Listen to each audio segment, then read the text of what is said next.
So it's a fact that the Norlin years between 1970 and 1985 are not really sought after, not yet sought after on the guitar market. When you think that the 1950s can go up to $100,000, even the junior ones, they was $90, $99 in the late 50s. You have to pay for in good working order, in nice order, you have to pay easily $5,000, $6,000, $8,000. And then the reissues now, they are $5,000, $6,000, $7,000. And so in 2015, Gibson brought a 1974 reissue on the market, and that guitar was $7,299.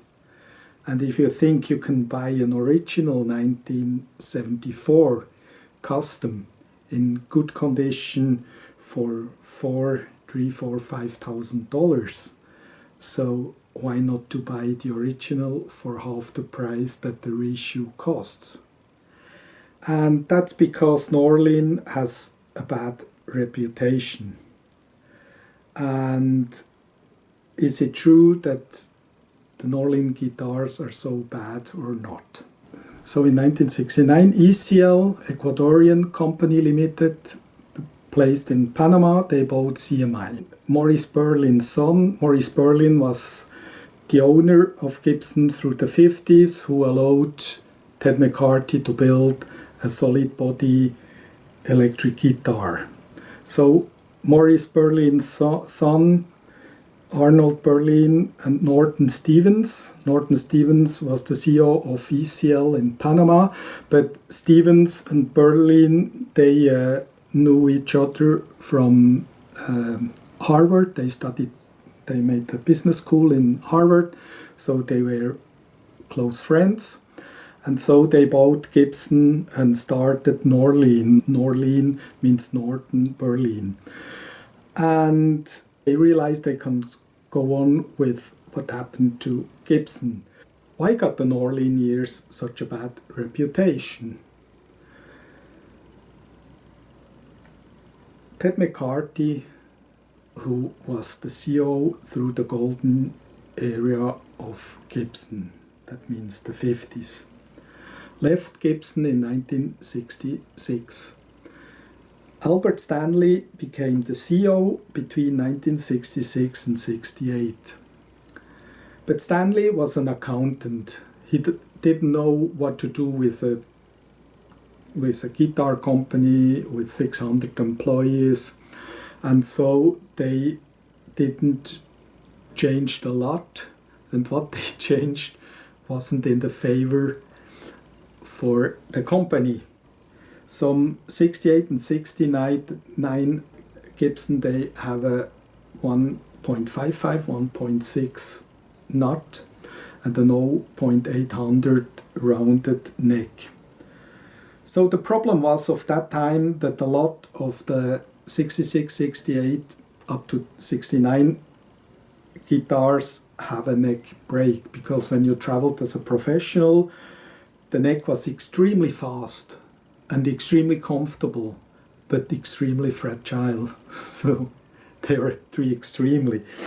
And so they had also delivery problems and quality problems. And so Gibson made between 66 and 69 each year a loss of around close to $1 million. So when Norlin came in charge in 1970, they made a few changes.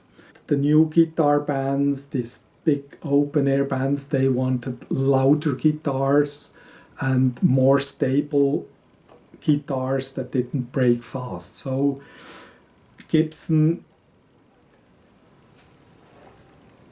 that was introduced in 1968, a flatter neck. Instead of the 17 degree, they made the 14 degree. Then Norlin made a bigger headstock.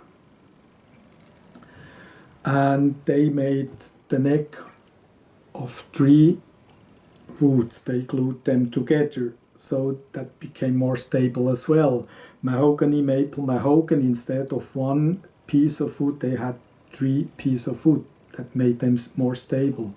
Then they made a volute here, as you can see. So that allowed them the flatter headstock, the volute, and they made the 3-piece neck and a bit wider nut again, a 43, 169, 17. So that allowed them to keep the neck narrow for fast speed. And then they made a long tenon, so the neck was better glued in the body. So in fact, what people criticize was an improve of the quality. And I know now the critics say, oh, it's cheap because dinner board, when you buy dinner boards, you have to spend less money. That's true on one hand, and it's not true on the other hand, because when you buy thinner timbers and then you have to glue 2 together, and in the middle you have to glue a middle part, kind of a veneer.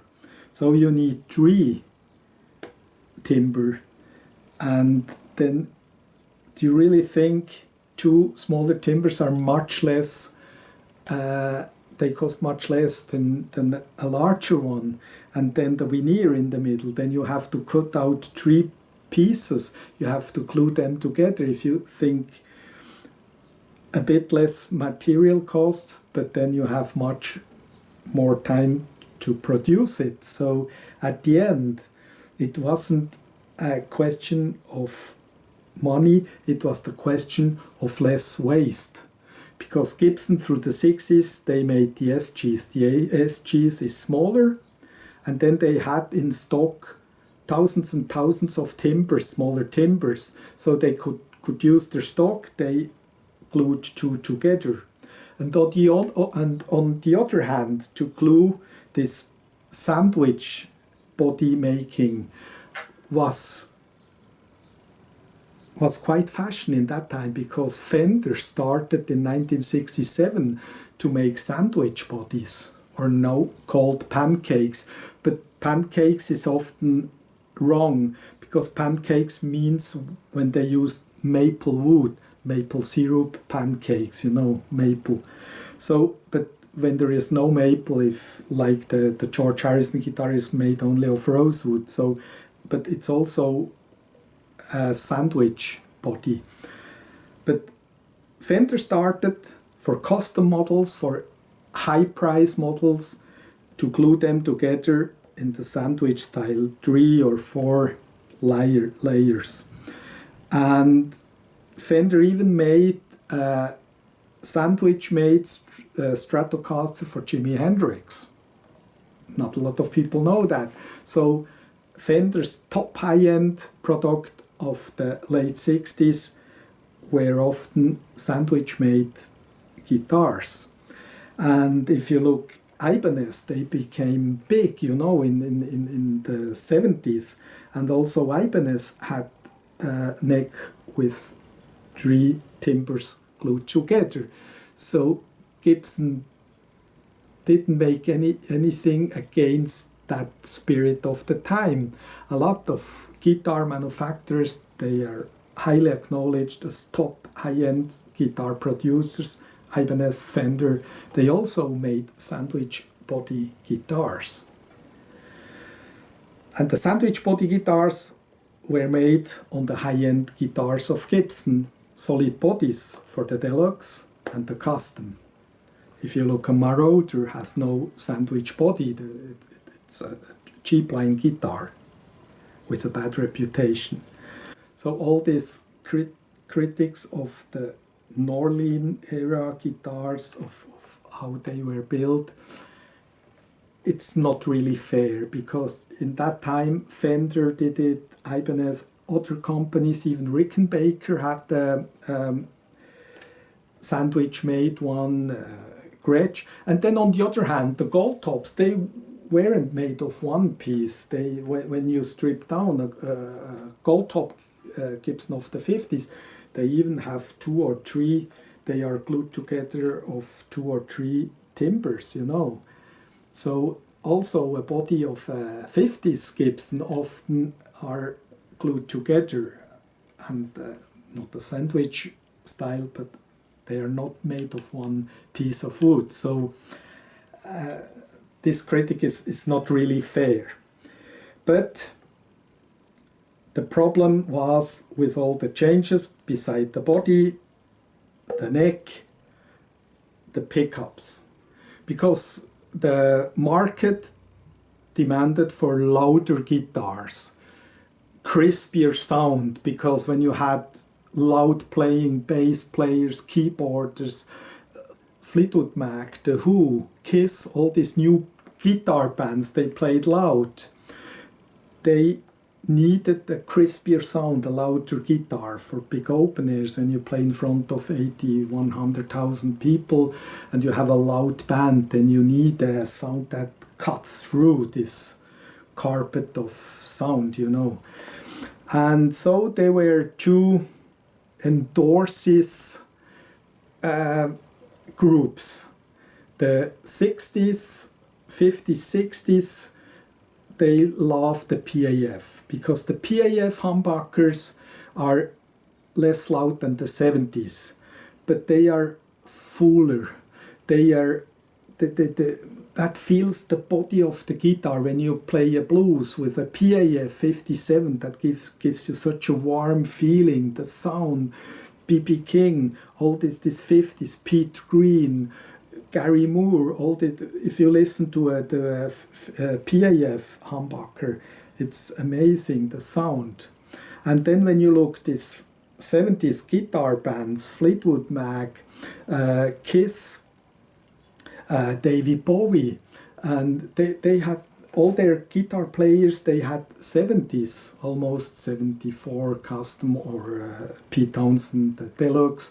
Iron Maiden today, they play Deluxe, also from the 70s with the mini humbuckers, because they sound brighter. But so the Norlin area, Gibson had a louder output and a crispy sound, and the 50s were had more soul, and they growl. The 50s growl, and the 70s they are crisp. And so when a young guitar players wanted to play the blues, the 60s pop, rock music, they early Deep Purple maybe, so or Black Sabbath, they felt more comfortable with a 57, a PAF, or the P90 single cut. They were also brighter. But the big stadium rock bands of the 70s and the 80s, they often play 70s Norlin Les Pauls because they're a bit louder, a bit straighter and crispier. So that's when you play a reissue 59, reissue 60, then a 70, it's not the same. But that wasn't the idea behind, because Norlin wanted to create, to go to the next generation, and that's what they did. And I mean, even the Sex Pistols then in the late 70s, they played 74 custom. So the changes were quite serious. Different neck, more stable, different body, different electrics. Even in some years they changed the nitrocellulose to polyurethane, like Fender uses, and this new hard case. So it was a complete different guitar. And people who looked this after Clapton and Keith Richards and Jimmy Page, Gary Moore, all this 59 coming back, so the 70s were a different guitar. But that doesn't mean it's a bad guitar, not at all. But so even then, through all these changes, why got the Norlin such a bad reputation? So that's because a bit the heritage of the late 60s pre-Norlin area with the thin necks, the neck breaks. People say, oh, they have a lot of neck breaks, they're not stable. When you travel around from cold to warm, the thinner necks, they reacted to the temperature changing, so you had the tuning issues. So at the beginning of Norlin, it was the heritage of this 66, 68 time, and then the complete change with the volute neck and different pickups. In 1974, when Norlin really take the lead of Gibson, they came out with the 20th anniversary custom, because when they was introduced in 54, 74, that was a 20th anniversary. And then Gibson Norlin became really successful because the Deluxe was a hit, the custom was a hit, the standard. So between 74 and 76, Gibson produced a lot of great guitars. But what made in this mid-70s the bad reputation was in 1975, Gibson opened the Tennessee plant in Nashville. And in 1975, they produced there the acoustics. And they hired around 200 new staff. They had no idea how to build a guitar. So the 75 acoustics, they had such a bad reputation. When you pay a lot of money and you got a bad guitar, the neck isn't straight, it doesn't sound good, or the varnish comes off, you won't be happy. So the 75 acoustics, Tennessee, Nashville, then they moved to Bozeman in Montana, and after they got back on making some of the best acoustic guitars, but 75 was a bad year. So the beginning, the new headstock, all that stuff, between 70, 73 was a new territory for Gibson. They had to find out how it works. But then 74 to 76, they made great guitars. So in 1976, Stan Rendel resigned. He was the CEO between 1968 and 1976. And he brought Gibson back, But then from between 1976 and 1980, they changed a lot of CEOs and nothing worked. So 77, 1980 became a bad time for Norlin as well. So then Tim Shaw became in charge, and in the 80s, the Norlin years changed complete, but it was too late for the company because Tim Shaw restarted to build the 50s. Not like the reissues today, but he went back to the 70-degree neck, one-piece neck, and changed the humbuckers as well. So they became like the standards today, he went back to what people from Gibson wanted, but they were so expensive, $600, so, and with the bad reputation of the 70s, it was too late to turn around. So Tim Shaw had to fire a lot of people, and in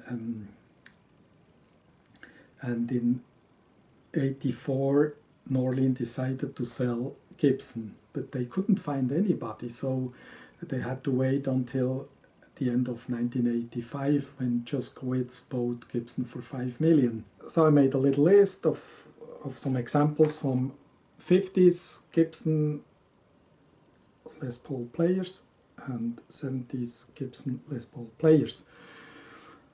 The 50s are Keith Richards, Eric Clapton, George Harrison, Jimmy Page, Jeff Beck, B.B. King, Joe Walsh, Chuck Berry, Stephen Stills, Slash, Joe Bonamassa, Gary Moore, Peter Green, Peter Frampton, Neil Young, Billy Gibbons, Duane Allman, Paul McCartney.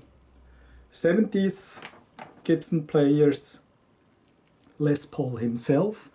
He played an LP recording from 1978 until his death in 2009. So Les Paul was a 1978 Les Paul player. Pete Townsend, The Who, Ace Frehley, Kiss, Steve Lukather, Toto, Tom Scholz, Boston, Lindsey Buckingham, Fleetwood Mac, Michael Ronson, Spiders of Mars, David Bowie Band, Dan Murphy, Soul Asylum, John McLaughlin, Deluxe, The Edge, U2, a White Custom 75, Steve Jones, Sex Pistols, Adrian Smith from Iron Maiden. So, I mean, all these guys, they play in big bands. They wouldn't play a 70s Gibson if it would be rubbish, you know. And then we have some betweeners. They play bows or like bows, like Keith Richards. Keith Richards even made some advertisement for Gibson in the 70s. Carlos Santana also made advertisements for Gibson in the 70s. Jimmy Page also owns 70s. Pete Townsend, Slash. So if you stop to think of the 50s, the classic Les Paul, if you open your mind, then the Norlin years, the 70 years, and the early 80s built also great Les Paul solid body and guitars. Norlin became just a bad reputation because they inherited a bit this late 60s change before Norlin started, but the reputation started to turn against Gibson. And then the first one, 773, the volute was too big and the change was so heavy that people preferred to pay $2,000 for a 50s Gibson instead of paying $550 for a custom early 70s. Then they improved between 74 and 76, and then 77, 80 was a bit changing of CEOs, nobody knew where the ship goes, and then Tim Shaw from 1980 on was okay again. And between the 70s, what had a big impact on what made the bad reputation were some badly cheap-made guitars, like the Marauder never became a success but destroyed Gibson's reputation of a high-end guitar maker. Then the 75, when they opened Nashville with the acoustics, 75, and then between 70 and 80. That doesn't mean you can't find the 78 or 79 of top quality, good or even top quality, because if your guitar was made by a luthier who worked 30 years for Gibson, then you will have a great guitar. But if you have a rookie who made the guitar, that means it can be a bad instrument.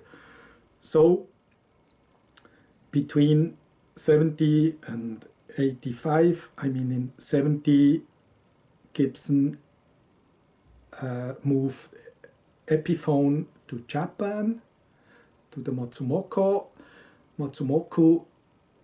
plant. So Epiphone went to Asia, and in 75 they opened the second plant. In 85 they closed Kalamazoo. The reason they moved from Kalamazoo to Tennessee was were the unions. Because in the steel belt, you know, Chicago, Kalamazoo, Detroit, the unions were so strong. And a company that needs so man work, you know, they suffered. And so in Tennessee, there was the right to work. So they feel freer. So they moved to Nashville, and slowly moved the production to Nashville and then closed Kalamazoo. And in 1985, three managers from Gibson managers opened the Heritage. So when you open your mind, go away a bit from this 50s groove. When you say, I want to have a bit a different guitar, then go and look for a 70s Norlin Gibson, because for the quality, they are certainly the cheapest Gibson in that quality you can buy. And then they have some bad guitars with no doubt. Try a 70s look, that's the lowest price you can buy a real custom or a Deluxe, a standard made, and make your own decision if Norlin is really crap or not. I gave you some information, and go out and try your 70s and then make your own decision. Thank you for watching. I hope